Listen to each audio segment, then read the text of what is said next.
इन्होंने, एक बच्चे ने पूछा कि वालिद साहब ने मुझे पैसे दिए कि मैं दवा ख़रीद कर ला कर दूँ। मैंने देखा कि करीब से दवा महंगी मिल रही थी और दूसरी जगह से सस्ती मिल रही थी। अगर मैं वहाँ से सस्ती ख़रीद कर और वालिद साहब को महंगे दामों जैसे जो यहाँ मिल रहे उस रेट पर देकर बाकी पैसे रख लूँ तो क्या हुक्म शरा होगा?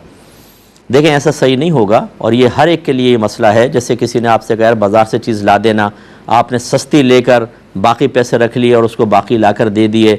इस तरह के जितने भी मसाइल हैं उनका जवाब ये है कि जब कोई किसी को काम सुपुर्द करता है तो वो वकील होता है, और वकील जो भी ख़रीदारी करता है वो जिसने वकील बनाया उसकी तरफ से होती है, जिसको मुअक्किल कहते हैं। मुअक्किल, जैसे आपने मुझे 500 रुपये दिए, फलां चीज़ ला दे, मैं ख़रीदूँगा तो मैं आपकी तरफ से ख़रीद रहा हूँ, हकीकतन मेरी तो चीज़ नहीं है। तो लिहाजा अगर ऐसा ही हुआ कि वहाँ से चीज़ ख़रीद ली वालिद साहब के पैसों से और कुछ पैसे रख कर यहाँ के हिसाब से महंगी करके दे दी, तो फिर तो शरन जायज़ नहीं, क्योंकि आप सिर्फ वकील थे, शय के मालिक को ही हुए थे। मालिक तो वालिद साहब होंगे, तो फिर आपने वालिद की चीज़ ही वालिद को बेच रहे महंगे दामों, शरन जायज़ नहीं। और अगर ऐसा हुआ कि वालिद साहब ने कहा दवा ला दो, आपने करीब से मालूम करके बताया कि जी 50 रुपये की, उन्होंने कहा ठीक है ले आओ, लेकिन आपने अपने पैसों से कहीं और से दवा ख़रीदी, वही दवा 40 रुपये में, और यहाँ ला के वालिद को कहा, वालिद को देकर गोया कि कहा कि ये दवा है 50 रुपये की, उन्होंने कहा ठीक है, तो आप 10 रुपये रख सकते हैं। लेकिन वालिद साहब के साथ भी आप ऐसे मामलात कर रहे हैं, खुदा का खौफ करें, तो ऐसा नहीं करना चाहिए, और आम हजरात के साथ भी ऐसा ना करें। इस वजह से है ये जायज़, लेकिन इस वजह से कि बाज़ औक़ात ये बातें ज़ाहिर हो जाती हैं।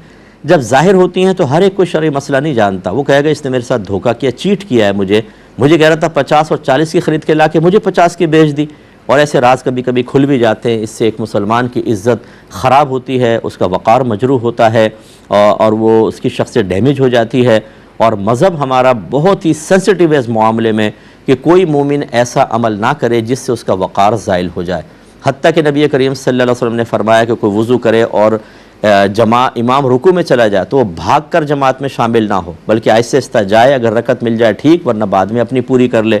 तो इसमें यही एक बात बयान की गई है कि वो भागेगा, एक तो फिसल के गिरने का अंदेशा, एक हमारी मस्जिद में बुजुर्ग भागे फिसले, सर फट गया बेचारों का, अस्पताल चले गए वो जमात के बजाय, और या फिर भागेगा तो वक़ार ज़ाइल होगा, मस्जिद की बेहुरमती के मामलात भी हैं। इसी तरह तेज़ तेज़ चलने से नबी करीम सल्लल्लाहु अलैहि वसल्लम ने एक मकाम पर मना फरमाया। उसकी वजह भी लिखी है कि अगर एक मुअज़्ज़िम दीन दाढ़ी वाला है, मामा सर पे या टोपी है, और वो तेज़ तेज़ रोड पे चल रहा हो तो देखने से अजीब सा लगता है, उसका वक़ार थोड़ा सा ज़ाइल महसूस होता है। तो जब इतना हसास है हमारा मज़हब, तो फिर ऐसी चीज़ों से इज्तिनाब करना बहुत ज़रूरी होगा।